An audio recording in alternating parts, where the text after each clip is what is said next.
তোমাদের সামনে এমন একটা যুগ আসছে, নবীজি বলছেন জামানা সবরিন, কঠিন জামানা, যে জামানায় ঈমান নিয়ে চলাটা হবে হাতের মধ্যে আগুন নিয়ে চলার মতো।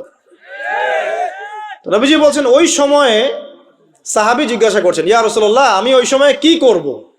ওই সময় আমি কি করব, আমাকে কি পরামর্শ দিচ্ছেন? নবী সাল্লাল্লাহু আলাইহি ওয়াসাল্লাম বলছেন, হে আমর ইবনে আস, তুমি ওই সময় বাড়িতে অবস্থান করো, বাসায় থাকো, বিনা প্রয়োজনে বাড়ির বাইরে এসো না। ওই সময় তুমি নিজের পাপের জন্য আল্লাহর কাছে ক্রন্দন করতে থাকো, বিনা প্রয়োজনে বাড়ির থেকে বের হয়েও না।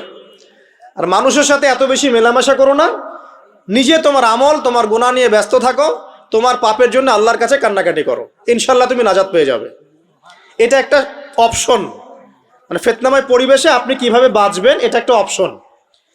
আর একটা হাদিসে গিয়ে নবী সাল্লাল্লাহু আলাইহি ওয়াসাল্লাম বলছেন যে যখন এমন ফিতনাময় পরিবেশ আসবে, তখন যদি তোমরা এই আমর বিল মারুফ নাহি আনিল মুনকার, সৎ কাজের আদেশ, অসৎ কাজের নিষেধ, আমার সুন্নতের উপর অটল থাকতে পারো, তাহলে তোমরা 50 জন শহীদের নেকি পাবে।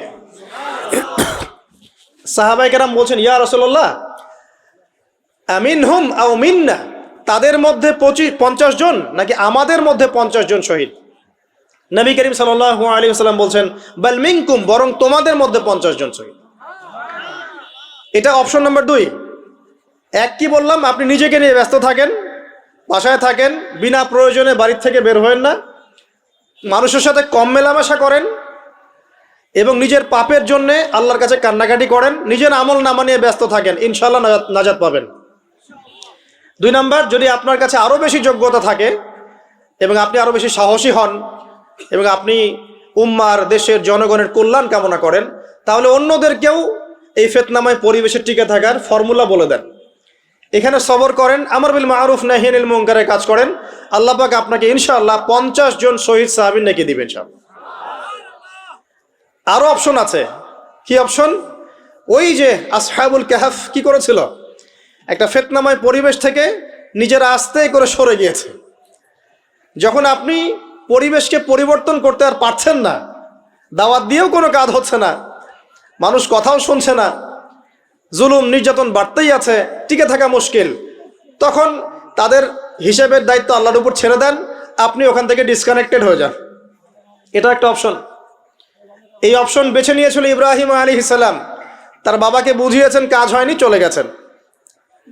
এই অপশন বেছে নিয়েছিল আসহাবুল কাহফ, সবাইকে বোঝাচ্ছে কাজ হচ্ছে না, তার রাস্তায় করে চলে গিয়ে গুহার মধ্যে রাত কাটানো শুরু করেছে। এমনও হাদিস পড়েছি আমি যে ফিতনাময় পরিবেশে সবচেয়ে সৌভাগ্যবান হবে ওই শ্রেণীর মানুষ যারা দেখা যাবে যে পাহাড়ি কোনো এলাকায় বা দূরবর্তী কোনো জায়গায় বসবাস করছে, যেখানে বৃষ্টিপাত হয়, গরু, ছাগল, মেষ, বকরি এগুলো নিয়ে ওখানে চড়ায়, যখন আজানের সময় হয়, নামাজের ওয়াক্ত হয়, আজান দেয়, নামাজ পড়ে, দুনিয়ার ফিতনা থেকে এরা দূরে আছে, এরা সফল। এমনও হাদিস আছে। তো হয়তো আপনার কাছে মনে হচ্ছে না এখন ওই যুগ আসে নাই, কিন্তু আমি আপনাকে বলে দেই যে কোরআন এবং সুন্নাহর চোখ দিয়ে যদি আপনি দেখতে শেখেন এবং বর্তমান বিশ্বের প্রেক্ষাপটটা অ্যানালাইসিস করার যোগ্যতা আপনি অর্জন করেন কোরআন সুন্নাহর চোখ দিয়ে, আপনি বুঝতে পারবেন সেই সময় অনেক আগেই চলে এসেছিল। এখন ফিতনা এবং ফাসাদময় এই পরিবেশে আমরা কি করতে পারি, ছোট স্কেলে, বড় স্কেলে না, ছোট স্কেলে। আমি আজকে বড় বিষয় নিয়ে কথা বলতে আসি নাই, কারণ আমি চিন্তা করলাম যে আসলে প্রথমে যদি ব্যক্তিকেন্দ্রিক বিষয়টা ঠিক না হয়, বড় বিষয় আলোচনা করে কোনো লাভ নাই। আগে ব্যক্তি যদি ঠিক না হয়, বড় বিষয় আলোচনা করে আসলে কোনো লাভ নাই, আপনারা বুঝবেনও না, মাথার উপর দিয়ে চলে যাবে। এখন গ্লোবাল অ্যাফেয়ার্স নিয়ে কথা বলে খুব একটা ফায়দা নাই আপনাদের। এখন ইকোনমিক পুরো এই সুদভিত্তিক সিস্টেম আপনি চেঞ্জ করতে পারবেন না, এবং পুরো যে তাগুতি ব্যবস্থা আপনি চেঞ্জ করতে পারবেন না। আপনি কি করতে পারবেন? আপনি নিজেকে পরিবর্তন করতে পারবেন, আপনার পরিবারকে পরিবর্তন করতে পারবেন। এতটুকু আপনার পক্ষে এখন পর্যন্ত সহজ, ঠিক না? ঠিক কথা। এটা আপনি এখন করতে পারবেন। তো এটার ফর্মুলা কি? ফর্মুলা ঘাটতে গিয়ে আল্লাহ পাক আমার মাথার মধ্যে একটা হাদিস নিয়ে এসে দিলেন, কারণ আমি বিশ্বাস করি যে আপনারা বলছেন মৌলানা, আল্লামা, আমি আসলে এমন কিছু নই, এই কথাগুলো আসলে আমার সাথে যায় না। আমি নিতান্তই একজন ছোট মানুষ এবং তালেবে ইলম, জ্ঞানের পথের পথযাত্রী। আর আমি তালেবে ইলম হয়ে থাকতে চাই, আমি মুফতি নই, আমি মুহাদ্দিস মুফাসসির বা এই যে শব্দগুলো আপনারা বলছেন এমন কিছুই নয়। আসলে কিয়ামতের মাঠে আমি জান্নাতে যেতে পারবো কিনা আমি নিজেই জানি না। যখন কোনো মানুষ নিজেকে অনেক বড় মনে করা শুরু করবে, বুঝে নেবেন সে ইবলিসের আনুগত্য করা শুরু করেছে আর কি। কারণ ইবলিস বলেছিল আবা ওয়াস্তাকবারা, আমি খলাকতানি মিন নার ওয়া খলাকতাহু মিন তিন, আমাকে সৃষ্টি করেছেন আগুন দিয়ে, আদমকে সৃষ্টি করেছেন মাটি দিয়ে, আমি কেন আদমকে সিজদা করতে যাব? তো এটা ইবলিসের চরিত্র, আবা ওয়াস্তাকবার, সে উদ্ধত হয় এবং অহংকার প্রদর্শন করে। তো আমি মনে করি যে আমি কিছু বলি না, আল্লাহ রাব্বুল আলামিন আমাকে বলার তৌফিক দেন মাত্র, আলহামদুলিল্লাহ। তা আমার মাথায় একটা হাদিস আসছে, সকাল থেকে ঘুরছে। সেটা হচ্ছে, দেখুন বারা ইবনে আযিব রাদিয়াল্লাহু আনহু থেকে বর্ণিত হাদিসটা আসছে এবং হাদিসটা বিশুদ্ধ। এখান থেকে আমি মূল আলোচনা যাচ্ছি যে একদিন আনসার মানুষদের মধ্যে, আনসার কারা? আমাদের আনসার বাহিনী আনসার কারা? যারা মুহাজির সাহাবীদেরকে আশ্রয় দিয়েছিল মদিনায়, তাদেরকে কি বলা হয়? আনসার। তাহলে শব্দটা সুন্দর না? তাহলে আমাদের বাহিনীর নামটাও সুন্দর, মাশাআল্লাহ। তো আনসার সাহাবীদের মধ্যে একজন ইন্তেকাল করেছেন, ইন্না লিল্লাহি ওয়া ইন্না ইলাইহি রাজিউন। এখন তাকে দাফন করা হচ্ছে, আর নবী সাল্লাল্লাহু আলাইহি ওয়াসাল্লাম কবরের পাশে চুপ করে বসে পড়লেন। তার বসা দেখা দেখি বাকি সাহাবীরাও তাকে ঘিরে গোল করে বসে পড়লেন। তারা বলছেন আমরা এমনভাবে এখানে বসেছিলাম যেন আমাদের মাথার উপরে পাখি এসে বসতে পারে, চুপচাপ, কোনো নড়াচড়া নাই। দেখেন রাসূলের সাথে বসার সুন্নত, দেখেন কোরআন এবং হাদিসের মাহফিলে বসার কিন্তু সুন্নত আছে। এখানে বসে দুনিয়াবি এত গল্পগুজব করা যাবে না, এই মোবাইল টোবাইল হাবিজাবি নিয়ে এত ব্যস্ত থাকা যাবে না, দিলের কান দিয়ে শুনতে হবে, ঠিক আছে? আদব আছে, না হলে কথা আপনার উপর তাসির করবে না। তারা এমনভাবে বসেছিলেন যেন মাথার উপরে পাখি বসতে পারে, সুবহানাল্লাহ। এবার নবী করিম সাল্লাল্লাহু আলাইহি ওয়াসাল্লাম বলছেন যে যখন মাইয়িতকে কবরে শোয়ানো হয় তখন সে তাকে দাফন করে যাওয়া ব্যক্তিদের হাঁটার খসখস আওয়াজ শুনতে পায়। এরপরে তাকে যখন শুইয়ে দেওয়া হয়, সে যদি মুমিন ব্যক্তি হয় তাহলে তার মাথার দিকে তার সলাত এসে দাঁড়িয়ে যায়। দুনিয়াতে আপনি যে নামাজগুলো পড়েছেন, আমি যে নামাজগুলো পড়ছি, এগুলো মাথার দিকে দাঁড়িয়ে যায়। ডান দিকে চলে আসে তার সওম, সওম মানে কি? রোজা। বাম দিকে চলে আসে যাকাত, যাকাত মানে কি? যাকাতের সাথে তো আমরা পরিচিত নই। আমরা ওই যে রাস্তাঘাটে যে দান খয়রাতগুলো উঠানো হয় এগুলোর সাথে খুব পরিচিত, তাই না? কত টাকা কত পয়সা, কি কি গান গড়ে আর টাকা কালেকশন করে না? অনেক সময় দেখা যায় রাস্তায় যাচ্ছি আমরা গাড়ি নিয়ে, পারলে গাড়ির সামনে এসে হুমড়ি খেয়ে পড়বে টাকা নেওয়ার জন্য।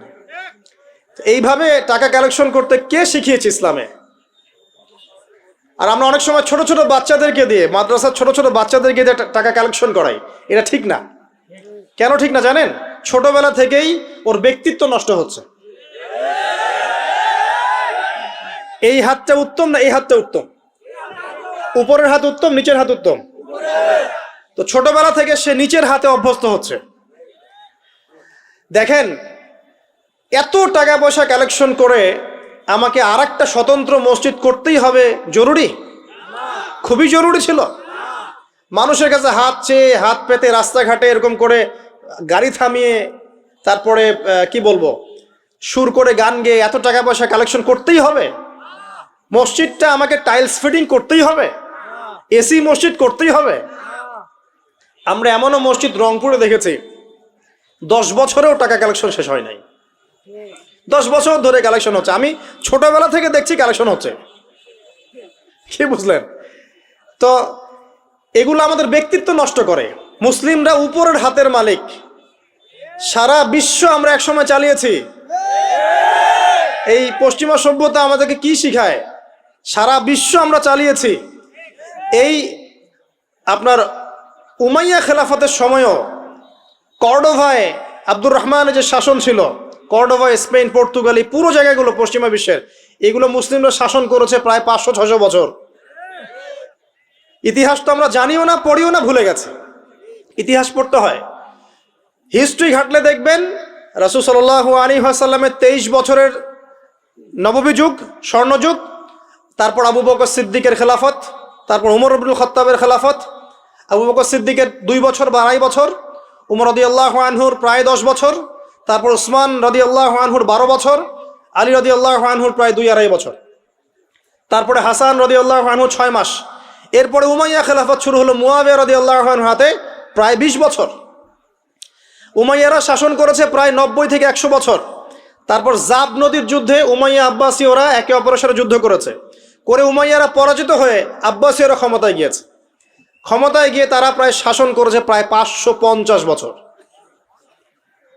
এদিকে উমাইয়াদের মধ্যে যারা পরাজিত হয়েছে ওরা চলে গিয়ে কর্ডোভা, আন্দালুসিয়া ওই দিকে খেলাফত কায়েম করেছে। তারপরে আবার এদিকে ফাতেমি খেলাফত ছিল, উসমানীয় খেলাফত ছিল, তারপরে মিশরে তুলুনি একটা রাজবংশ ছিল, আমাদের সাবকন্টিনেন্টে মোগলরা ছিল, সারা বিশ্বে আমরাই ছিলাম। ইতিহাস তো ভুলে গেছে। তা আমরা সবসময় উপরের হাত ছিলাম, উপরের হাত আমরা দিতাম, মানুষ নিত। আর এখন কি হয়েছে? আমরা এখানে আমরা চাই, মানুষ দেয়। আর ওরা কি আর এমনি দেয়? ওরা চড়া সুদ দিবে না? ওয়ার্ল্ড ব্যাংকে যান লোন নিতে, চড়া সুদ, মানে এই সুদ শোধ করতে গিয়ে বিভিন্ন দেশ শ্রীলঙ্কা হয়ে যাচ্ছে। সুদ তো শোধ করতে হবে, এমনি তো আপনাকে আর এগুলো দিবে না। তো এই সুদটা শোধ করতে গিয়ে আমাদের জিনিসপত্রের দাম বেড়ে যাবে, তারপরে দেখবেন জনগণের উপর কর বেড়ে যাবে, অনেক প্রবলেম।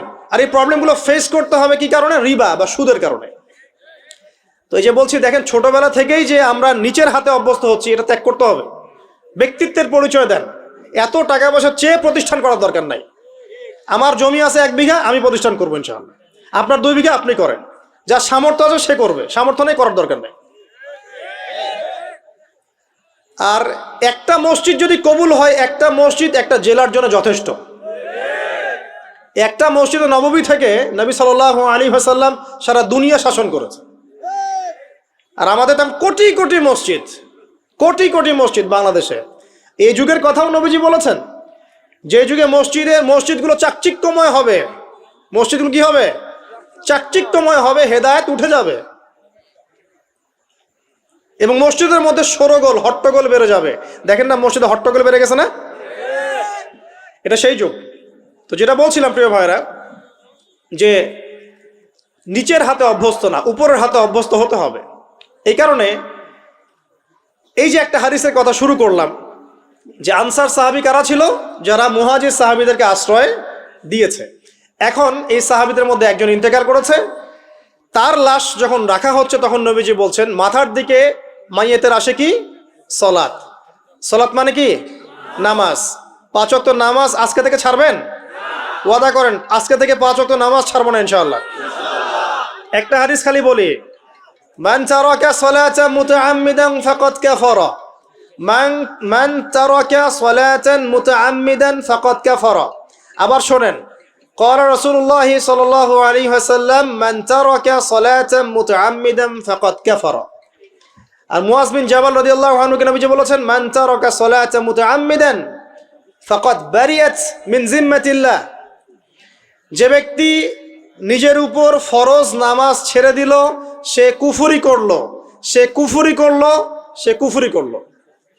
মুআজ বিন জাবালকে নবী সাল্লাল্লাহু আলাইহি ওয়াসাল্লাম বলছেন, যে ব্যক্তি ফরজ নামাজ ইচ্ছা করে ছেড়ে দিল, সে ব্যক্তি আল্লাহর জিম্মা থেকে মুক্ত হয়ে গেল।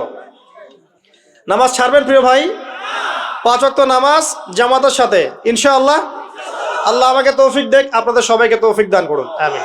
জামাত যদি না পান, একা পড়ে নেবেন, ঠিক আছে? যদি ঘুমিয়ে থাকেন, ঘুম থেকে উঠে পড়বেন। ভুলে গেছেন, যখন মনে হবে তখন পড়বেন। অজু করার পানি নাই, কি করবেন? তায়াম্মুম করবেন। তায়াম্মুমেরও কিছু নাই, আপনার কোনো কাপড়ই নাই, সতর ঢাকার কোনো কাপড়ই নাই, কি করবেন? বসে বসে নামাজ পড়বেন ওই অবস্থাতেই। এটা কোনো মাফ নাই। মানে আপনার অজু করার কোনো পানি নাই, তায়াম্মুমের কিছুই নাই, কাপড়ও নাই সতরে, তখনও নগ্ন হয়ে বসেই নামাজ পড়তে হবে, মাফ নাই। যখন শোয়ানো হবে, মাথার দিকে কি থাকবে? সলাত। তাহলে আমরা যারা ফরজ সলাত এখন আদায় করছি না, আজকে তওবা করেন, বলেন আস্তাগফিরুল্লাহ আল্লাযী লা ইলাহা ইল্লা হুয়াল হাইয়ুল কাইয়ুম ওয়া আতুবু ইলাইহি।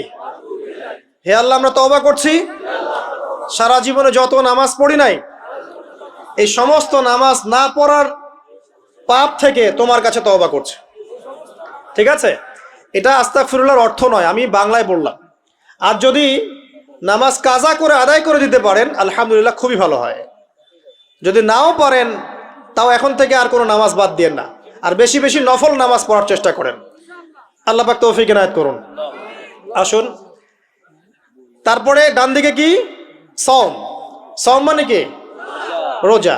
রমজান মাসে রোজা রাখি সবাই তো, মাশাআল্লাহ, আলহামদুলিল্লাহ। রমজান মাসে সওম রাখার পাশাপাশি বেশি বেশি নফল সওম রাখার ব্যাপারে অভ্যস্ত হওয়ার চেষ্টা করতে হবে।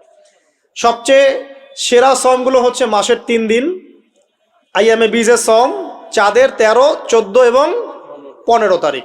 আর সপ্তাহে 2 দিন, সেটা হলো বৃহস্পতিবার এবং কি সোমবার। আল্লাহ পাক তৌফিক দান করুন, আমিন। এছাড়া আরাফার সওম আছে, আশুরার সওম আছে, ঠিক আছে, জিলহজ মাসের প্রথম 10 দিন রাখতে পারেন, ইত্যাদি। এবার বাম দিকে কি? যাকাত। যেটা বলছিলাম, যাকাতের সাথে আমরা খুব একটা পরিচিত নই, অথচ যাকাত একটা ফরজ ইবাদত।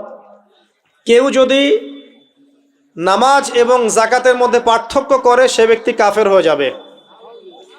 কেউ যদি মনে করে নামাজ আমি মানি, যাকাত আমি মানি না, তাহলে কাফের হয়ে যাবে। নিসাব পরিমাণ সম্পদ হলে প্রত্যেক মুসলিমের উপর যাকাত ফরজ, ঠিক আছে। এবং এই যাকাতই হচ্ছে আপনার ইসলামিক অর্থনীতির মূল ভিত্তি। যাকাত হচ্ছে ইসলামিক অর্থনীতির কি? যাকাত ইসলামিক অর্থনীতির মূল ভিত্তি। কিভাবে জানেন? ব্যবসা এবং যাকাত এটা কি করে? এটা একটা মার্কেটের মধ্যে সম্পদ ঘুরতে থাকে। আমি বুঝাচ্ছি আপনাকে। মনে করেন আপনি ব্যবসা করছেন এবং যাকাত দিচ্ছেন। যাকাত কারা দিবে? যারা যাকাতের নিসাব পরিমাণ সম্পত্তি রাখে, মানে কিছুটা ধনী তারা। তো তারা ব্যবসা করছে, মাশাআল্লাহ। ব্যবসা যখন করে, ব্যবসায় কি থাকে? লাভ থাকে, লস থাকে, লাভ থাকে, লস থাকে। লাভও হতে পারে আপনার, লসও হতে পারে। আর সুদে কি? শুধু লাভ, লস আছে? লস নাই। পার্থক্য বোঝেন। এখন ব্যবসা যখন আপনি করবেন, এই টাকা বা মূল যে ক্যাপিটাল যেটা বলে অর্থনীতির ভাষায়, এটা মার্কেটের মধ্যে সার্কুলেট করতে থাকবে। আজকে আপনি ধনী, লাভ করেছেন, কালকে লস করবেন, এই ধন আরেকজনের হাতে চলে যাবে। সে আবার ব্যবসা করছে, সে লাভ করলে সম্পদ তার হাতে থাকলো, লস করলে আরেকজনের হাতে। মানে এই মানিটা, ক্যাপিটাল যেটা, এটা মার্কেটের মধ্যে ঘুরতে থাকে, ঘুরতে থাকে। আজকে কেউ ধনী, কালকে কেউ ধনী, আজকে কেউ ফকির, কালকে কেউ ধনী, এভাবে।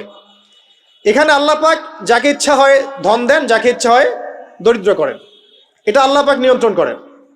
আবার এর মধ্যে যারা ধনী হবে তারা আবার যাকাত দিবে। কাকে যাকাত দিবে? যে গরিব তাকে। এই কারণে অর্থনৈতিক সাম্য থাকবে এবং টাকা, ক্যাপিটাল মার্কেটে সার্কুলেট করতে থাকবে। এটা হচ্ছে ইসলামিক ইকোনমিক্স। বোঝাতে পারছি না মনে হয়। আর রিবায় কি হবে? রিবায় কোনো লসের চান্স নাই। মানে এখানে ধনী আরো ধনী হতে থাকবে, গরিব আরো গরিব হতে থাকবে, প্লাস যাকাতও দিবে না। তখন সমাজের একটা অংশ অনেক ধনী হবে, আর একটা অংশ একদম মাটিতে পড়ে যাবে, কোনো ব্যালেন্স হবে না। এই কারণে বিশ্বের একটা অংশ, ওই বিশ্বের একটা বড় অংশ যারা সুদখোর, যেখান থেকে সুদ এসেছে, ওইটা আস্তে আস্তে ধনী হয়ে গেছে এবং বিশ্বের বহু কান্ট্রি আস্তে আস্তে দারিদ্র সীমার নিচে চলে আসছে। এটা শুধু ব্যক্তির ক্ষেত্রেই নয়, এটা সমাজের ক্ষেত্রেই নয়, পুরো বিশ্বটা হচ্ছে। তো এই হলো রিবা এবং ব্যবসা ভিত্তিক, যাকাত ভিত্তিক ইকোনমিক সিস্টেমের পার্থক্য, বেসিক ডিফারেন্স। রিবার মধ্যে আল্লাহ পাক তার হাত উঠিয়ে নেন, আল্লাহ পাক সেখানে আর ইন্টারফেয়ার করেন না। ঠিক আছে, সুদ খাচ্ছ, তুমি তোমার মতো চলো এখন। আর ব্যবসা ভিত্তিক ইকোনমিক্স চললে আল্লাহ পাক সেখানে কাউকে ধন দিবেন, কারো কাছ থেকে নেবেন। আপনার ধন নিয়ে আমাকে দিবেন, আমার ধন নিয়ে আপনাকে দিবেন। আর আমি যদি ধনী হই, আমি আবার যাকাত দিব, সেই যাকাতের টাকা আবার আপনার হাতে যাবে, কেউ না খেয়ে মরবে না। তো সামনে এই যে বলা হচ্ছে 2023 সাল, শুধু 23 সাল না, আমার অবজারভেশন 2026-27 পর্যন্ত একটা অর্থনৈতিক মন্দা চলতে পারে। বলবে কিছু কিছু লোক যে ভবিষ্যৎবাণী করতে যাওয়ার, এটা ভবিষ্যৎবাণী নয়। আপনি বর্তমান সম্পর্কে খবর রাখেন না বলেই বর্তমানকে আপনার ভবিষ্যৎ মনে হচ্ছে।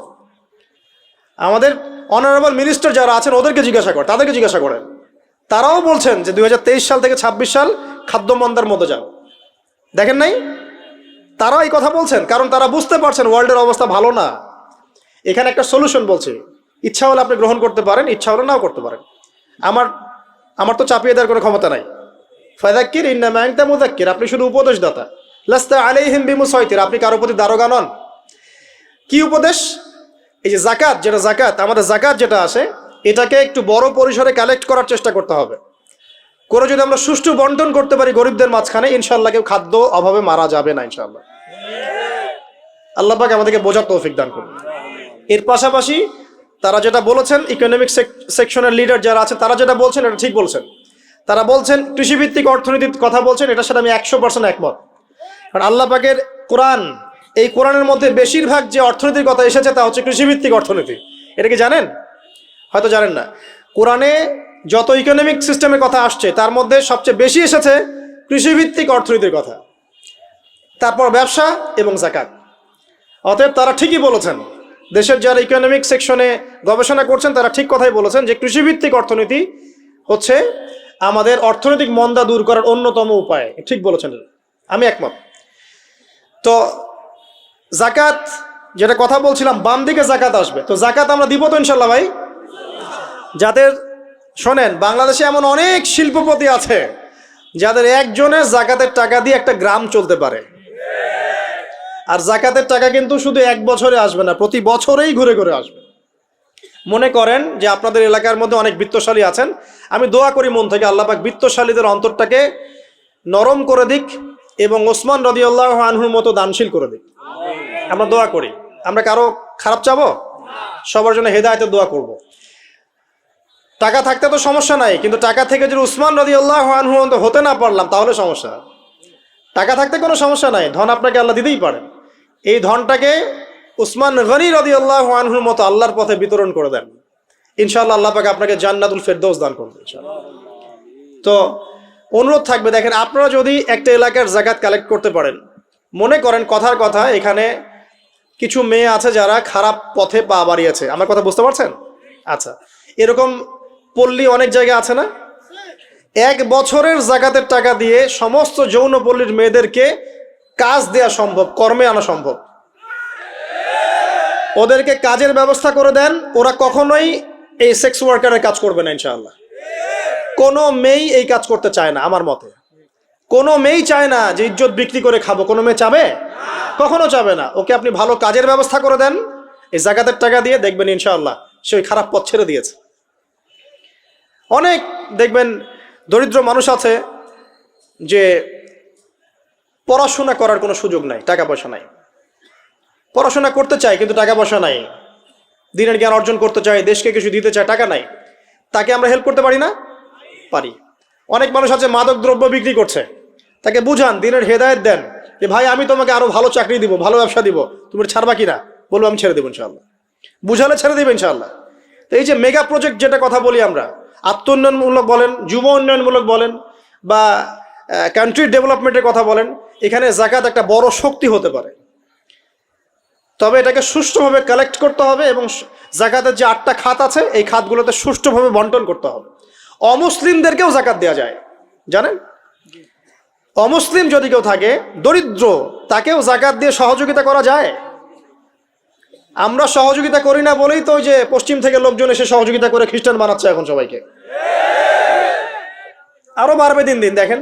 কারণ আমরা তো সহযোগিতা করছি না। আপনার পাশে আপনার প্রতিবেশী না খেয়ে মারা যাচ্ছে, আপনি যাচ্ছেন না।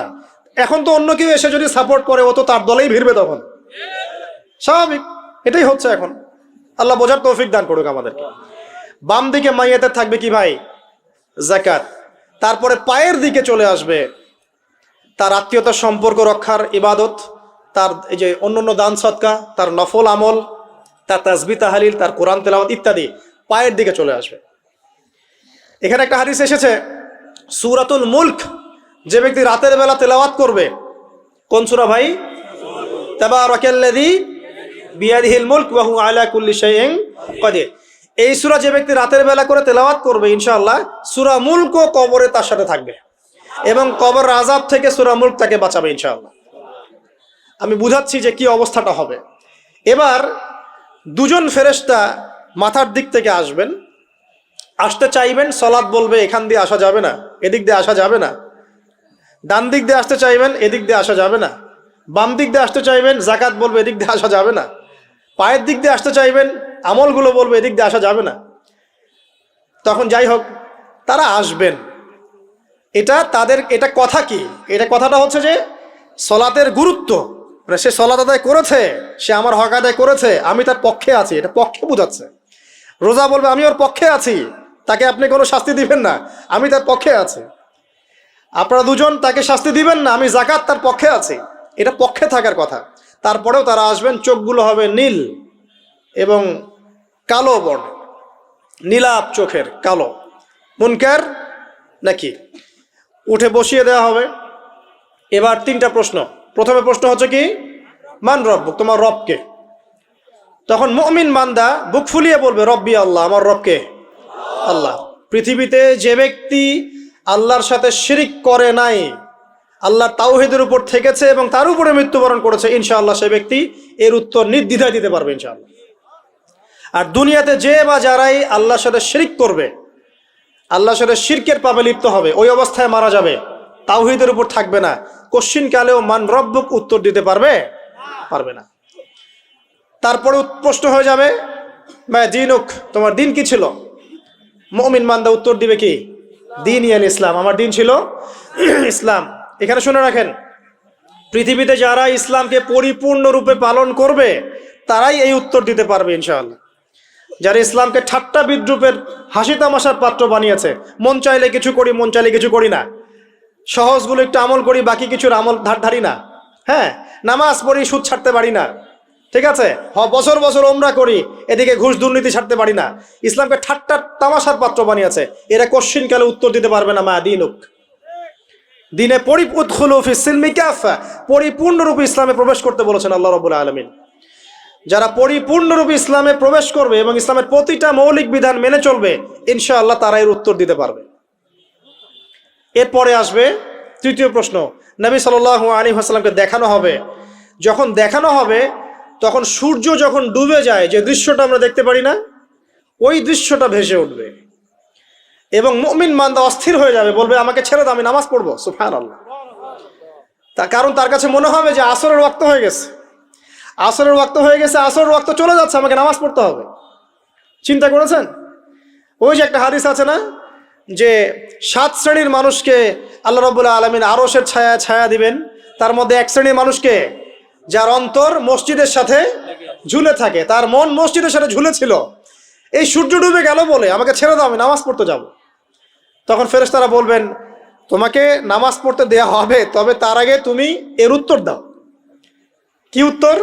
এই ব্যক্তির দিকে তাকাও। তখন নবী সাল্লাল্লাহু আলাইহি ওয়াসাল্লামকে দেখানো হবে, সাল্লাল্লাহু আলাইহি ওয়াসাল্লাম দরুদ পড়বেন। বলা হবে যে এই ব্যক্তির সম্পর্কে তোমার কি ধারণা? মান হাযা রাজুলু বুইসা ফীকুম, এই ব্যক্তি কে, যাকে তোমাদের কাছে পাঠানো হয়েছিল? মুমিন ব্যক্তি নির্দ্বিধায় বলে দিবে যে তিনি হচ্ছেন আমার নবী মুহাম্মদুর রাসূলুল্লাহ সাল্লাল্লাহু আলাইহি ওয়াসাল্লাম। দেখুন, পৃথিবীতে যে বা যারাই নবী সাল্লাল্লাহু আলাইহি ওয়াসাল্লামের সুন্নতের উপর আমল করবে, ইনশাআল্লাহ সে তার উত্তর দিতে পারবে। দুনিয়াতে যারা নবীর সুন্নতের 5 পয়সা পরোয়া করছে না, তার আদর্শের 5 পয়সা দাম দিচ্ছে না, তারা কোশ্চিন কালে উত্তর দিতে পারবে না। নাম হতে পারে আব্দুর রহমান, আব্দুর রহিম, নবীর সুন্নতের ধার ধারে না, তারা উত্তর দিতে পারবে না। তো নবীর সুন্নতের গুরুত্ব কত গভীর, এটা আমাদেরকে এখান থেকে বুঝতে হবে। তাই প্রিয় যুবক ভাইরা, মুসলিম ভাইরা, আমাদের জীবনটাকে নবীর আদর্শ এবং সুন্নতে ঢেলে সাজাতে হবে। সকাল থেকে সন্ধ্যা পর্যন্ত প্রতিটা কাজ করবো কার তরিকায়?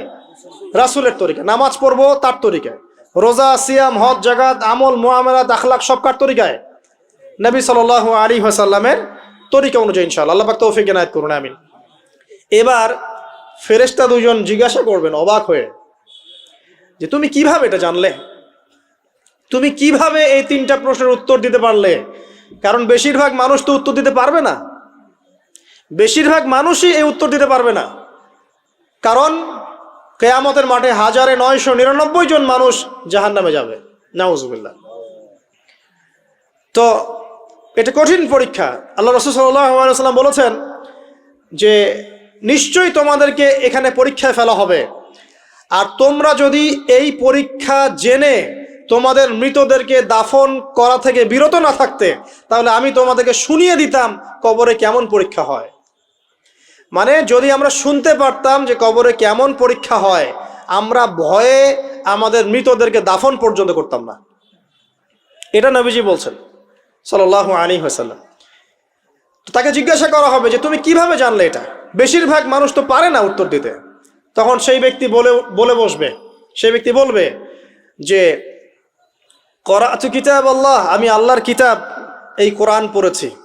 মুমিন বলবে আমি আল্লাহর কোরআন পড়েছি, ফাআমানতু বিহি, আমি এর উপর ঈমান এনেছিলাম, ওয়া সাদ্দাকতু, এবং সত্যায়ন করেছিলাম। সুবহানাল্লাহ।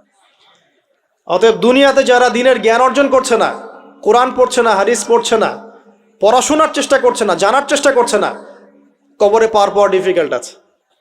এটা একটা অন্যতম প্রশ্ন। আমরা কিন্তু মনে করি 3টা প্রশ্ন হচ্ছে, আসলে প্রশ্ন হচ্ছে কয়টা? 4টা। 3টার পরে আরো একটা এক্সট্রা। কিভাবে জানলে? তখন উত্তর দিচ্ছে আমি আল্লাহর কিতাব পড়েছি, ঈমান এনেছি, সত্যায়ন করেছি। সুবহানাল্লাহ। নবী সাল্লাল্লাহু আলাইহি ওয়াসাল্লাম হাদিসের পরের অংশে বলছেন যে যখন কাফের বান্দাকে উঠানো হবে, তখন ডানেও কিছু নাই, বামেও কিছু নাই, সামনে পিছনে কিচ্ছু নাই। মাথার দিক থেকে ফেরেশতারা চলে আসবেন, উঠিয়ে বসানো হবে, প্রশ্ন করা হবে কে তোমার রব? একটাই উত্তর, লা আদরি, আমি জানি না। নাউজুবিল্লাহ। কি তোমার দিন? লা আদরি, আমি জানি না। এই যে আল্লাহর তো খবর নাই, আল্লাহ পাকের বিধান মেনে চলার কোনো খবরই নাই, পরোয়াই নাই। সে জানবে কিভাবে ইসলাম কি জিনিস? সে জানবে কিভাবে আল্লাহ কি জিনিস? ও তো আল্লাহকে চিনেই না। দিব্যি বলে বেড়াচ্ছে মহাবিশ্ব সৃষ্টি হয়েছে বিগ ব্যাং থেকে, আল্লাহ বলে কেউ নাই। মানুষ সৃষ্টি হয়েছে বান্দর থেকে। নাউজুবিল্লাহ। ওই যে ডারউইনের মতবাদ, কি থিওরি অফ এভলিউশন নাকি? হ্যাঁ, তাই তো মনে হয়। অনেকদিন আগে পড়ছি ভাই, ভুলে গেছি এগুলো। তো যাই হোক, মানুষ তো আল্লাহকে চিনছে না। এখনো মানুষ মনে করছে যে আল্লাহ বলতে কেউ নাই। এবং এই মুক্ত চিন্তার নামে, বাক স্বাধীনতার নামে নাস্তিকতার যে চর্চাটা বেড়েছে বাংলায়, এটা আশঙ্কাজনক। বড় বড় বিশ্ববিদ্যালয় থেকে পড়ে আসছে।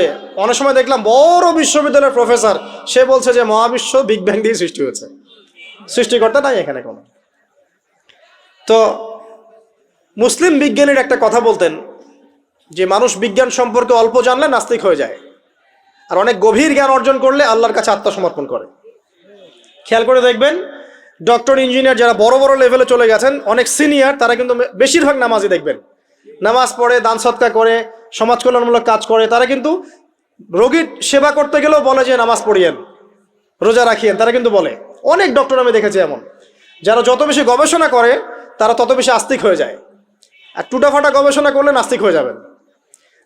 কত প্রশ্ন, ইসলামের এটা কেন, ওইটা কেন, ইসলামে বহুবিবাহ কেন, হ্যাঁ, ইসলামে কি পর্দার বিধান কেন, তারপর ইসলামে এত রেস্ট্রিকশনস, এত বাইন্ডিংস কেন, হ্যাঁ, স্বাধীনতা নাই কেন, কত প্রশ্ন। ইসলামের এগেনস্টে কত তীর এখন ছোড়া হচ্ছে।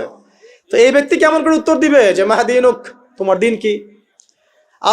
আল্লাহর দিকে কত প্রশ্ন ছোড়া হচ্ছে, কত শিরকের পাপ আমরা করছি, অনেক সময় মুসলিম হয়েও শিরকের পাপ করছি। কিভাবে উত্তর দিবে মান রব্বুক? 3 নাম্বার প্রশ্ন যখন করা হবে, এই ব্যক্তিকে দেখো দেখি, সে বলবে যে আমি জানি না এই ব্যক্তিকে, তবে শুনেছিলাম, মানুষের মুখে শুনেছিলাম, মানুষ যা বলতো আমি তাই বলতাম। মানে সে রাসূল সাল্লাল্লাহু আলাইহি ওয়াসাল্লামের নাম শুনেছিল হয়তোবা, কিন্তু তার সুন্নত বা আদর্শ কখনো মেনে চলে নাই, পারলো না। এবার জান্নাতি ব্যক্তি হলে কি হতো? ওই যে সূর্য ডুবছিল যেখানে, তার দৃষ্টির সীমা পর্যন্ত কবরকে প্রশস্ত করে দেয়া হতো, এবং জান্নাতের একটা দরজা তার কবরে খুলে দেয়া হতো। এটা কিভাবে করা হবে সেটা আল্লাহ পাক জানেন। এটার ব্যাখ্যা করার জ্ঞান আল্লাহ আমাদেরকে দেন নাই। যেই মানুষের ক্ষুদ্র জ্ঞানে মানুষ ব্যাকটেরিয়া, ভাইরাস নিয়ে গবেষণা করতে হিমশিম খেয়ে যায়, সে মহাবিশ্বের স্রষ্টা নিয়ে কিভাবে গবেষণা করবে? আল্লাহ পাকের অসীম জ্ঞানের সামনে আমার জ্ঞান কি? খুবই ক্ষুদ্র। একটা হাদিসে এসেছে বুখারী শরীফের মধ্যে, যে একটা মহাসমুদ্রের মধ্যে যদি একটা পাখি 1 ফোঁটা পানি উঠিয়ে নিয়ে যায়, ওই 1 ফোঁটা পানি হচ্ছে মহাবিশ্বের জ্ঞান, আর বাকি পুরো মহাসাগর হচ্ছে আল্লাহ পাকের জ্ঞান। তো আমরা এই ক্ষুদ্র জ্ঞানের মানুষ হয়ে আল্লাহর জ্ঞানকে কেমন করে পেনিট্রেট করতে পারি? তো আল্লাহ পাক জান্নাতের দরজাগুলো খুলে দিবেন, একটা দরজা খুলে দিবেন, সেখান থেকে বাতাস আসবে, সে জান্নাতের নাজ নেয়ামত উপভোগ করতে থাকবে, এবং তার রূহটাকে সবুজ রঙের পাখির আকৃতিতে জান্নাতে রেখে দেওয়া হবে। ইল্লিন মানেই ওখানে জান্নাতের নিয়ামত সে পাবে। এটাকে বলা হয় দারুল বারজাখ বা বারজাখের জীবন। জীবন অনেকগুলো, একটা ছিল রুহের জগৎ। রুহের জগতে আমরা সবাই ছিলাম। শোনেন, রুহের জগতে যার সাথে যার বন্ধুত্ব ভালোবাসা গভীর ছিল, দুনিয়াতে তার সাথে তার ভালোবাসা বেশি। এটা হয়তো জানেন না, জানতেন হাদিসটা? রুহের জগতে যদি কখনো আপনার সাথে আমার দেখা হয়ে থাকে, দুনিয়াতে আপনার সাথে আমার দেখা হবে ইনশাআল্লাহ। রুহের জগতে যদি আপনার আমার মধ্যে ঘনিষ্ঠ ভালোবাসা থেকে থাকে, এখানেও ভালোবাসা হয়ে যাবে ইনশাআল্লাহ। এটা বলে আমি আবার তোমাদের বয়ফ্রেন্ড গার্লফ্রেন্ড ভালোবাসা বুঝাই নাই, ওই ভালোবাসার কথা বলি নাই। আবার রুহের জগতে বিদ্বেষ, এখানেও দেখবেন বিদ্বেষ। ওটা একটা জগৎ ছিল যেখানে আল্লাহ পাক সমস্ত আদম সন্তানকে সৃষ্টি করে তাদের রুহটাকে রেখেছিলেন এবং ওয়াদা নিয়েছেন। কি ওয়াদা? আল্লাহ পাক বলেছিলেন আলাস্তু বিরব্বিকুম, সূরা আরাফের 182 নম্বর আয়াত পড়ে দেখবেন, 182 নম্বর আয়াত। আল্লাহ পাক বলেছিলেন যে আমি ওয়াদা নিয়েছিলাম, আলাস্তু বিরব্বিকুম, আমি কি তোমাদের রব নই? আমরা সবাই বলেছিলাম বেলা ইয়া রব্বি, অবশ্যই আপনি আমাদের রব। দুনিয়াতে এসে আমরা ভুলে গেছি। এই ভুলে যাওয়াটা মনে করায় দেওয়ার জন্যই আল্লাহ পাক আসমানে কিতাব নাজিল করেন, নবী রাসূল পাঠান, আমাদের কান পর্যন্ত ইসলামের দাওয়াত পৌঁছে দেন, যাতে আমরা মনে করতে পারি। এবার আসেন রুহের জগতের পর আসলাম এই যে দুনিয়ার জগৎ, দারুদ দুনিয়া। দুনিয়ার মধ্যে আছি হয়তো 50, 60, 70, 100 বছর হাইয়েস্ট। এরপর যাবে দারুল বারজাখ, বারজাখের জগৎ। পাপী ব্যক্তি হলে জাহান্নামের দরজা খুলে দেওয়া হবে আর জাহান্নামের সে আযাব ভোগ করতে থাকবে, এবং পুণ্যবান ব্যক্তি হলে জান্নাতের দরজা খুলে দেওয়া হবে এবং এর নাজ নেয়ামত সে ভোগ করতে থাকবে। তখন তাকে বলা হবে এটা জান্নাতের সেই জায়গা যেখানে তুমি থাকবে। এটা দেখার সাথে সাথে, শোনার সাথে সাথে তার যে খুশি উৎফুল্লতা আরো অনেক বেড়ে যাবে। এবং সে কি করবে জানেন? সে পৃথিবীতে ফিরে আসতে চাইবে। সে বলবে আমাকে আমার পরিবারবর্গকে জানাতে দেন, আমাকে আমার পরিবারবর্গকে জানাতে দেন যে আমি ভালো আছি। তখন ফেরেশতারা তাকে বলবেন যে এটা সম্ভব না, তোমার এবং তাদের মাঝে দারুল বারজাখ আছে, তুমি এটা ভেদ করে যেতে পারবে না। তখন তার আত্মাটাকে ইল্লিনে দেওয়া হবে, একটা সবুজ পাখির আকৃতিতে জান্নাতে ঘুরে বেড়াবে ইনশাআল্লাহ।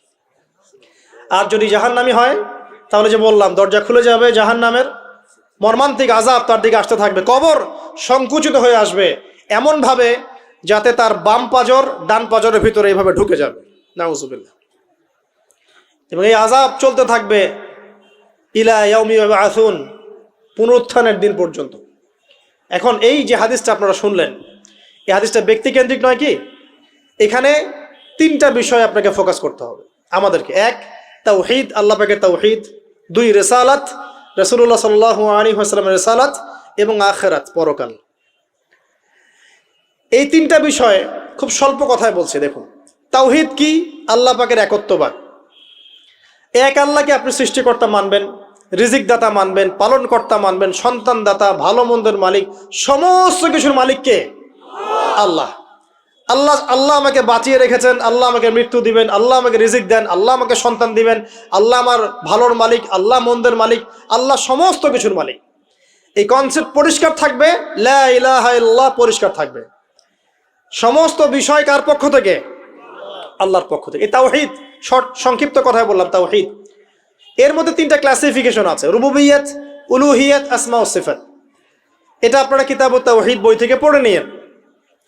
সংক্ষেপে বলে দেই, রুবুবিয়্যাত আল্লাহ পাকের সমস্ত বিষয়গুলো তার দিকে সম্বন্ধ করা, সৃষ্টিকর্তা, পালনকর্তা, রিজিক দাতা সবকে আল্লাহ। উলুহিয়্যাত কি?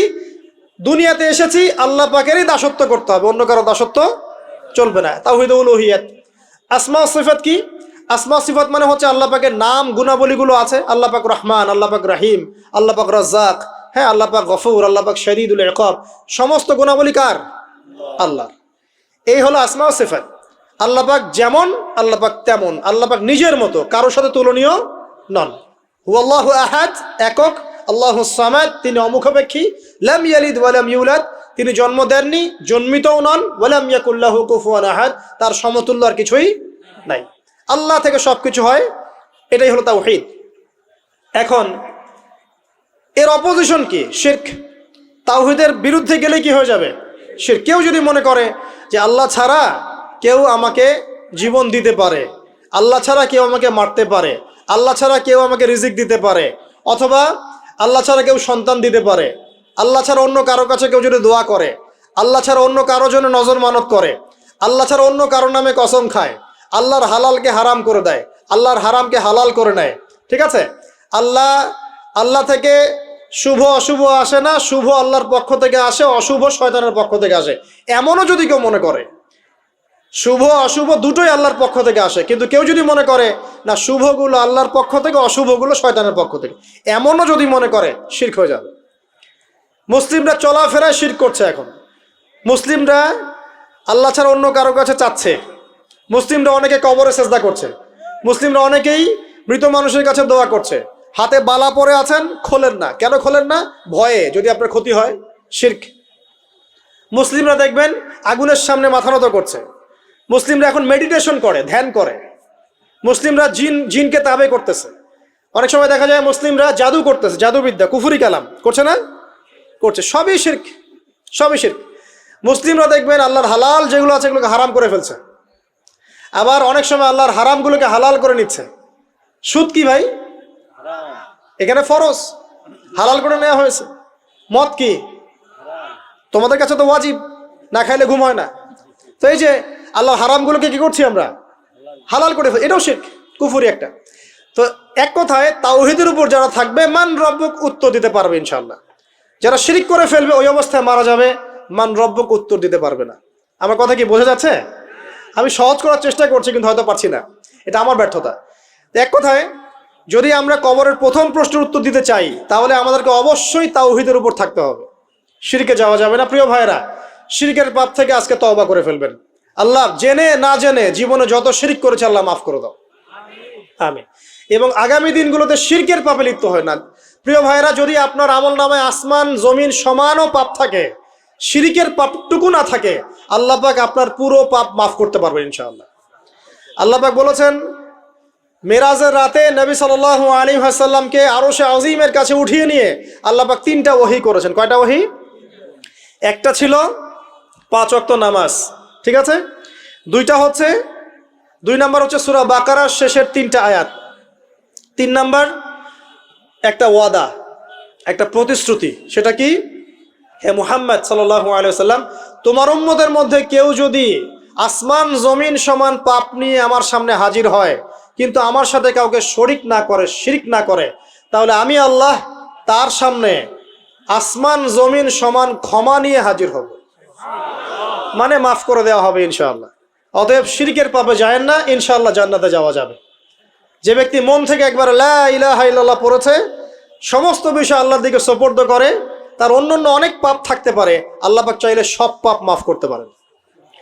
অতএব মান রব্বুক উত্তর দিতে চাইলে শিরকের পাপে যাওয়া যাবে? যাবে না। আধুনিক শিরকের মধ্যে সবচেয়ে ভয়ঙ্করটা হচ্ছে এটা, যে আমরা আল্লাহর হালালকে হারাম করে নিচ্ছি, হারামকে আবার হালাল করে ফেলছি। এখানে যায় না। সব কিছু আল্লাহ থেকে আসে।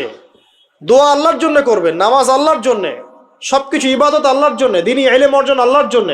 প্রতিটা কাজের করার আগে নিয়াত ফিক্স করবেন, কেন করব? পরকালীন স্বার্থ থাকলে করব, না হলে করব না।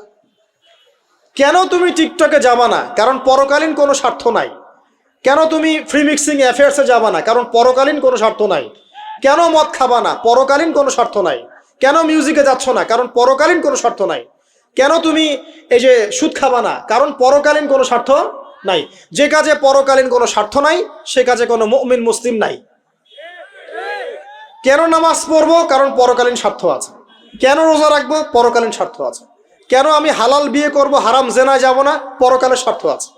কেন আমি যাকাত দিব, ব্যবসা করব, সুদ খাবো না? কারণ পরকালের স্বার্থ আছে। কেন ইসলামের দাওয়াত দিব? পরকালের স্বার্থ আছে। কেন হাদিস প্রচার করব? কারণ পরকালের স্বার্থ আছে। ইসলামের জন্য সবর করব কেন? পরকালের স্বার্থ আছে। পরকালের স্বার্থ যেখানে, মুসলিম সেখানে। পরকালীন স্বার্থ নাই, আমরা নাই। প্রত্যেকটা কাজ করার আগে নিয়াতটা ফিক্স করতে হবে, পরকালের কোনো স্বার্থ আছে? স্বার্থ নাই, আমি নাই। কোনো ফজুল কি বাত বা ফাহেসা কোনো কাজ, এসব কাজে আমরা নাই, বিকজ এগুলোতে কোনো পরকালীন স্বার্থ নাই। ব্যাস, আমাদের জীবনের প্রতিটা মোমেন্ট, প্রতিটা সেকেন্ড আল্লাহর দেয়া দান। আমি নিজের ইচ্ছা মতো এটাকে অপব্যয় করতে পারি না। হ্যাঁ, আপনি মিউজিক শুনতে চান, আপনি সং পছন্দ করেন, আপনি নাশিদ শোনেন, ইসলামিক নাশিদ শোনেন, ওখানে আপনার ইমান একটু দীপ্ত হবে, পরকালীন স্বার্থ আছে। আপনি নিজের যৌন চাহিদাকে দমন করতে পারছেন না, হালালভাবে বিয়ে করে নেন। বিয়ে করার পর আপনি যত ইচ্ছা স্ত্রীকে মহব্বত করেন, প্রত্যেকটা মহব্বতে নেকি পাবেন। এমনকি স্ত্রীর দিকে নেক নজরে তাকাবেন, তাতেও নাকি। তার মুখে খাবার তুলে দেবেন তাতেও নাকি, তার হাত ধরে হাঁটবেন তাতেও নাকি, তাকে নিয়ে রাত্রে চাঁদ দেখবেন তাতেও নাকি। আপনি আপনার নিয়তটাকে চেঞ্জ করেন, কাজের ডাইরেকশন চেঞ্জ করেন। পরকালের স্বার্থ থাকলে করবো, না হলে করবো না। আপনি পছন্দ করেন ঘুরে বেড়াতে, আল্লাহর দিনের দায়ী হয়ে ঘুরে বেড়ান না, সমস্যা কি? আল্লাহর জমিন ঘুরে দেখেন, এইসব অবান্তর কাজে লিপ্ত না থাকে আল্লাহ পাকের নিদর্শনগুলো ঘুরে দেখেন, আপনার ঈমান বাড়বে ইনশাআল্লাহ। আপনার সংস্কৃতি ভালো লাগে, ইসলামিক সংস্কৃতি মেনে চলেন। আপনি কবিতা লিখতে ভালোবাসেন, ইসলামিক কোনো কবিতা লেখেন। আপনি উপন্যাস পড়তে ভালোবাসেন, ইসলামিক কোনো উপন্যাস পড়েন। আমি বলছি না এগুলোর বাইরে কোনো পড়াশোনা করা যাবে না, এমনটা আমি কিন্তু বলছি না। আমি বলছি আপনি আপনার পুরো কাজটাকে আগে ফিক্স করবেন পরকালের কোনো স্বার্থ আছে কি নাই। যদি হ্যাঁ দেখা যায় হ্যাঁ পরকালের স্বার্থ ঠিক আছে, অবশ্যই করেন, কোনো সমস্যা নেই। আল্লাহ পাক বোঝার তৌফিক দান করুন। তো দেখুন প্রিয় ভাইরা, শিরকের পাপে যাওয়া যাবে না। এই শিরকের পাপ না থাকলে আমল নামায় ইনশাআল্লাহ আমরা জান্নাতে যাব এবং কবরের উত্তর দিতে পারবো ইনশাআল্লাহ। মান রব্বুক, উত্তর পাস ইনশাআল্লাহ। তারপরে কি? মাদিনুক। এক কথায় ইসলামের অনেক বিধিবিধান আছে, নামাজ, কালিমা, সওম, যাকাত, হজ সব আছে। আমর বিল মারুফ, নাহি আনিল মুনকার, পিতামাতার খেদমত, প্রতিবেশীর অধিকার, স্ত্রীর অধিকার, তারপরে সন্তানদের অধিকার, যাকাত সবকিছুই আছে। এখন যদি ইসলামের কিছু অংশকে মেনে নেন, কিছু অংশকে না মানেন, এটা কিন্তু কুফরি। ইসলামের কিছু অংশকে মানছেন, কিছু অংশকে মানছেন না, এটা কিন্তু কুফরি। ইসলামের পরিপূর্ণ বিধানটাকে যদি মেনে চলেন ইনশাআল্লাহু আযজা ওয়া জাল আপনি মাদিনুক উত্তর দিতে পারবেন। আপনি আমল করতে পারেন না পারেন, মনে করেন আপনি আমল করতে পারছেন না, কিন্তু আপনি আকীদা পোষণ করছেন যে হ্যাঁ ইসলামে যা আছে আমি সব কিছু মেনে চলি, কিন্তু হয়তো আমল করতে গিয়ে আমি পারছি না। আমি হয়তো নামাজ 5 ওয়াক্ত পড়তে হয়, আমি জানি, আমি মানি, কিন্তু আমার মাঝে মাঝে মিস হচ্ছে, মাঝে মাঝে আমি জামাত মিস করে ফেলছি। আপনি মানেন যে সওম রাখতে হয়, মাঝে মাঝে আপনার সওম মিস হয়ে যাচ্ছে, কিন্তু আপনি বিশ্বাস করেন যে হ্যাঁ আপনি সওম রাখতে হয়, আপনার আকীদা ঠিক আছে। আপনি যাকাত দেন নাই এতদিন, কিন্তু আকীদা রাখেন হ্যাঁ দিতে হয়, আমি সুযোগ পেলে দিয়ে দিব। এই যে কনসেপ্টটা ক্লিয়ার রাখা যায় না, ইসলামের বিধানগুলো প্রতিটা আমি মানি মন থেকে, হয়তো আমল করতে গিয়ে আমি পেরে উঠতেছি না বা হয়ে উঠছে না। ইনশাআল্লাহ একদিন না একদিন আল্লাহ পাক আপনাকে তৌফিক দেবে ইনশাআল্লাহ, আল্লাহ পাক তৌফিক দান করুক। কিন্তু কনসেপ্ট যদি ক্লিয়ার না থাকে যে আমি কিছু অংশ মানি, কিছু অংশ মানি না, এটা ইসলাম হলো না। উদখুলু ফিস-সিলমি কাফা, পরিপূর্ণরূপে ইসলামে প্রবেশ করেন। দিনী বোন অনেকে আছে পর্দা হয়তো করতে পারছে না, কিন্তু মনে করে, বিশ্বাস করে যে হ্যাঁ পর্দা করতে হয়, এটা ফরজ। ইনশাআল্লাহ আল্লাহ চাইলে ওকে একদিন তৌফিক দিবে ইনশাআল্লাহ। হয়তো এখন মুখ খোলা আছে, হয়তো বা আগে গেঞ্জি টি শার্ট পরে ঘুরতো, এখন সেলোয়ার কামিজ পরছে, ঢিলে ঢালা জামা পরছে, এখনো বোরখা পরছে না। ওকে তুচ্ছ তাচ্ছিল্য করার দরকার নাই আপাতত, ওকে আরো বুঝান, আরো নরম হন, আরো বুঝিয়ে সুঝিয়ে ইসলামের দিকে আনার চেষ্টা করেন। এত দূর এসেছে, ওই পর্যন্ত যাবে ইনশাআল্লাহ। কারণ ও বিশ্বাস করে হ্যাঁ পর্দা করতে হয়, আমি মানি পর্দা করতে হয়, কিন্তু আমি এখন করতে পারছি না, ইনশাআল্লাহ করব, আল্লাহ পাক চাইলে তৌফিক দিবেন ইনশাআল্লাহ। তো এই যে বিষয়টা, যে ইসলামকে মনে আগে ধারণ করা, যে না আমি মানি ইসলামের প্রত্যেকটা বিধান ঠিক আছে। চুরি করলে চোরের হাত কাটতে হয়, ইসলাম বলেছে।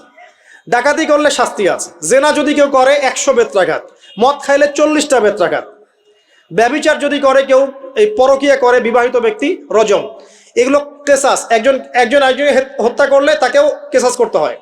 এই বিধানগুলো আছে। এখন আপনি বলতে পারেন আমি এই ওয়ার্ল্ডের প্রেক্ষাপটে এটাকে বাস্তবায়ন করতে পারছি না, কিন্তু আমি বিশ্বাস করি ইসলামে এই বিধানগুলো আছে, এটা আল্লাহর বিধান। ইনশাল্লাহ আপনি মাফ পেয়ে যাবেন, ইনশাল্লাহ আল্লাহ চাইলে আপনি মাফও পেয়ে যাবেন। কিন্তু যদি মনে করেন না এই যুগের এগুলো চলেই না, আমি আল্লাহ পাকের এসব বিধান কিচ্ছু মানি না, আমি যে বিধান বুঝি এটাই চূড়ান্ত, তাহলে খবর আছে, তাহলে মাদিনুক উত্তর দিতে পারবেন না। তো বুঝেন, বিষয়টা বোঝেন, আকীদাটা ক্লিয়ার করেন যে না আমি পারতেছি না, এটা একটা বিষয়, কিন্তু আমি বিশ্বাস করি ইসলামের এগুলো অংশ, হয়তো আমি এখন পারছি না, ইনশাল্লাহ ভবিষ্যতে পারবো। আল্লাহ চাইলে আপনাকে তৌফিক দিবে ইনশাআল্লাহ তাআলা। আমরা দোয়া করি আল্লাহ পাক আমাদেরকে পরিপূর্ণরূপে ইসলামে প্রবেশ করার তৌফিক দান করুন। আর সর্বশেষ কি, এটা যদি করতে পারে মাদিনুক উত্তর দিতে পারবে। মান নবিয়ুকে উত্তর কখন দিতে পারবে? যখন একজন ব্যক্তি সারা জীবন নবী সাল্লাল্লাহু আলাইহি ওয়াসাল্লামের সুন্নতের উপর আমল করতে পারবে। এই যে ঘুম থেকে উঠলেন, ব্যাস ব্রাশটা নিয়ে দৌড়ে চলে গেলেন বাথরুমে, কি জন্যে? ঘুম থেকে উঠলেন, আগে চোখটা একটু ঘষতে হবে, মুখে হাত দিতে হবে, তারপরে আপনি দোয়া পড়বেন। কি দোয়া পড়বেন? আলহামদুলিল্লাহিল্লাযী আহইয়ানা বা'দা মা আমাতানা ওয়া ইলাইহিন নুশুর। তারপরে আপনি যাবেন বাথরুমে। দোয়াটা না পড়ে কেন গেলেন? ঘুমাচ্ছেন, ঘুমানোর আগে আপনি অবশ্যই বলবেন। ঘুমানোর আগে একদম একটা গান শুনে একটা গার্লফ্রেন্ডের সাথে 10টা মিনিট কথা বলে হ্যাঁ জান রাখি ব্যাস, তারপরে ঘুমিয়ে গেলেন। ঘুমটা আপনার জন্য ইবাদত হলো না? হারামে লিপ্ত হতেন না? আল্লাহুম্মা বিইসমিকা আমুতু ওয়া আহইয়া পড়তেন, সূরা মুলক পড়তেন, সূরা কাফিরুন পড়তেন, সূরা ফালাক নাস ইখলাস পড়তেন, ঘুমিয়ে যেতেন। পুরো ঘুমটাই ইবাদত, পুরো ঘুমটাই নাকি ঘুমিয়ে আছেন নাকি পাচ্ছেন? আপনি ইচ্ছাকৃতভাবে আপনার আমলটা নষ্ট করলেন। ইস্তেঞ্জা করতে গেছেন, ইস্তেঞ্জা করতে গিয়ে গান শুরু করে দিল বাথরুমে। বাথরুম সিঙ্গার আছে না কিছু? বাথরুমে গান গাওয়ার জায়গা নাকি? তো ওখানে গান শুরু করলো। বাথরুমে গান গাবেন কেন? আপনি ঢোকার সময় বলবেন কি বিসমিল্লাহ আল্লাহুম্মা ইন্নী আউযু বিকা মিনাল খুবসি ওয়াল খাবাইস, এরপর ইস্তেঞ্জা করবেন, তারপরে আপনি গুফরানাকা বলে বের হয়ে আসবেন। পুরো ইস্তেঞ্জার সময়টুকু নাকি? নামাজ পড়তে দাঁড়িয়েছেন, এখানে রিয়া কোনো লৌকিকতা থাকবে না, লোকজন আমাকে দেখছে আমি ভালো করে নামাজ পড়ি এমন থাকবে না। নামাজে দাঁড়িয়েছেন আল্লাহর জন্য খালেস। এখন আল্লাহ আপনার মাঝখানে আর কেউ নাই, আল্লাহ আপনার মাঝখানে আর কেউ নাই। এমনকি যা ইচ্ছা তাই নামাজ পড়বেন। একদল বেরোইছে এখন দেখি 2 ওয়াক্ত নামাজ পড়ে। তাদের বক্তব্য হচ্ছে যে 5 ওয়াক্ত নামাজ নাকি কোরআনে নাই, আর ওরা খালি কোরআন মানে হাদিস নাকি মানে না। কত যে ফেরকা এখন বেরোইছে আল্লাহ ভালো জানে। তো 5 ওয়াক্ত নামাজ কোরআনে নাই বলে, সুবহানাল্লাহ। তো 2 ওয়াক্ত নামাজ পড়ে। তো এখন নামাজ কি মন গরম হবে পড়লেই হবে? ফজরের নামাজে দাঁড়িয়েছেন, ফজর নামাজ কয় রাকাত? 2 রাকাত। এখন আমি যদি বলি নামাজ তো ভালো কাজ, 2-এর জায়গায় 4 পড়লে কি সমস্যা ফজরে? যদি এমনটা বলি হবে? কেন হবে না? কারণ নবী সাল্লাল্লাহু আলাইহি ওয়াসাল্লাম 2 পড়েছেন, আমাকে 2 পড়তে হবে, সিম্পল। 4 পড়লে আপনার নামাজ বাতিল। ফজরের নামাজ 4 রাকাত পড়লে নামাজ কি বাতিল হবে না? মাগরিবের নামাজে দাঁড়িয়েছেন 3 রাকাত নামাজ, তখন আপনি মনে চিন্তা করছেন না 3-এর জায়গায় আমি 4 পড়বো, 5 পড়বো। নামাজ তো ভালো জিনিস, বেশি করলে কি সমস্যা? সবকিছু বেশি করতে হয় না। রাসূলুল্লাহ সাল্লাল্লাহু আলাইহি ওয়াসাল্লাম যা দিয়েছেন তাই করতে হয়, এর নাম সুন্নত। বাইরে গেলে হবে কি বেদাত। প্রত্যেকটা কাজ খেয়াল করতে হবে। তো প্রত্যেকটা আমল এভাবে। নামাজ, এই যে রোজা রাখবেন, রমজান মাসে রোজা রাখলে এটা ফরজ। আর আপনি চিন্তা করেন রোজা তো ভালো জিনিস, আমি রমজানেও রাখবো, শাবান পুরো 2 মাসে রাখবো, হবে? দেখেন নফল বিষয়টা আলাদা, আমি ফরজের কথা বলছি। কেউ যদি মনে করে ফরজ রোজা আমি 2 মাসই রাখবো, রমজানও রাখবো, শাবানেও রাখবো, রোজা ভালো জিনিস করলে কি সমস্যা হবে? হবে না। এভাবেই হজ করতে হয় ওইখানে আরাফার মাঠে। আপনি মনে করেন কুড়িগ্রামে হজের একটা জায়গা বানাইলাম আমরা, মনে করেন কথার কথা, এমনও কিন্তু জায়গা আছে মানুষ অন্য জায়গায় হজ করে, কিন্তু আপনি ভাবছেন এমনি এমনি বলছি। এমন অনেক ফেরকা আছে মুসলিমদের মধ্যে, মুসলিম নামধারী, এগুলো মুসলিম না, হজেরও জায়গা বানাইছে আলাদা, ওখানে হজ করে, ওখানে তাওয়াফ করে। এখন হজ যেখানে করতে হবে ওখানে না করে যদি এখানে করি হবে? হবে না। যাকাত দেওয়ার একটা লিমিট আছে, এইটুক দিতে হবে। আপনি এখন কম দিলেন হবে, আবার দিলেন না আমি একদম বেশি দিয়ে ফাটায় ফেলাবো একেবারে, সেখানে হবে? তো এই জিনিসগুলো খেয়াল রাখতে হবে যে আমাদের এক কথায় নবী সাল্লাল্লাহু আলাইহি ওয়াসাল্লামের সুন্নাহটা মেনে চলা। আমলের ক্ষেত্রেও একইভাবে, আপনার অর্থনৈতিক জীবনেও নামাজ রোজা হজ জাকাত আপনার পারফেক্ট। এবার আপনি এসেছেন অর্থনীতির ক্ষেত্রে, এসে মাশাআল্লাহ দাড়ি টুপি জুব্বা নিয়ে মাপে কম দিচ্ছেন, চলবে? দাড়ি টুপি জুব্বা আছে, মানুষকে ঠকাচ্ছেন, মজুত করছেন, সিন্ডিকেট করছেন, অনেক সময় সরকারকে বিব্রত করে ফেলছেন, মাল মজুত করছেন, দাম বেড়ে যাচ্ছে, বিব্রত হচ্ছে সরকার, হবে? দাড়ি টুপি পাগড়ি জুব্বা পরে, ভিতরটা আগে। ইমান ভিতরে না থাকলে দাড়ি টুপি দিয়ে লাভ আছে? তাকওয়া ভিতরে না থাকলে আমার দাড়ি টুপি দিয়ে লাভ আছে? মুহসিন হতে হবে। সো ইকোনমিক সেকশনে গিয়েও নবীর আদর্শ ভুলে যাওয়া যাবে না, সেখানেও তার আদর্শ মেনে চলতে হবে। এভাবেই সমাজ জীবন পরিবার সর্বক্ষেত্রেই নবীর সুন্নাহ মেনে চললে পরে ওই ব্যক্তিকে উত্তর দেওয়া যাবে ইনশাআল্লাহ, তিনি আমাদের নবী মুহাম্মদ রাসূলুল্লাহ সাল্লাল্লাহু আলাইহি ওয়াসাল্লাম। সর্বশেষ গিয়ে বলা হবে কিভাবে জানলে? তখন উত্তর কি দিবে মুমিন? আমি আল্লাহর কিতাব পড়েছি, ঈমান এনেছি, এরপরে আমি সত্যায়ন করেছি। তার মানে পড়াশোনা করতে হবে না ভাই, আল্লাহর কিতাব পড়তে হবে না? কারা কারা আল্লাহর কিতাব পড়তে জানেন হাত তোলেন। আলহামদুলিল্লাহ। আগামী রমজান আসার আগেই পুরো কোরআন এক খতম করবেন, পারা যাবে ইনশাআল্লাহ? এবং প্রত্যেক দিন আমাকে ওয়াদা করেন প্রত্যেক দিন 1 পারা করে কোরআন তেলাওয়াত করব, পারবেন? ইনশাআল্লাহ না বলেন পারবো? ইনশাআল্লাহ পারবো, ইনশাআল্লাহ। আল্লাহ পাক তৌফিক দান করুন, আমিন। কোরআন পড়তে হবে, শুধু কি জাস্ট তোতা পাখির মতো পড়েই যাবেন সারা জীবন? অর্থটা একটু বোঝার চেষ্টা করবেন না ভাই? করা উচিত না? করা উচিত। যদি আপনার সামর্থ্য থাকে আপনার অবশ্যই করা উচিত। সামর্থ্য নাই, বয়স হয়ে গেছে, পারেন না, সেটা আলাদা বিষয়। সামর্থ্য আছে আপনার অবশ্যই উচিত। আলহামদুলিল্লাহ রাব্বিল আলামিন মানে কি, আর রহমানির রহিম মানে কি, মালিকি ইয়াউমিদ্দিন বলছি, এটা মানে কি, ইয়্যাকা না'বুদু বলছি ওয়া ইয়্যাকা নাস্তাঈন, এর অর্থ কি, ইহদিনাস সিরাতাল মুস্তাকিম মানে কি, সিরাতাল্লাযীনা আন'আমতা আলাইহিম গায়রিল মাগদুবি আলাইহিম ওয়ালাদ-দালিন, কি অর্থ, কি বললাম? নামাজে এটার অর্থ জানলে মনোযোগ কি ডানে বামে যাবে?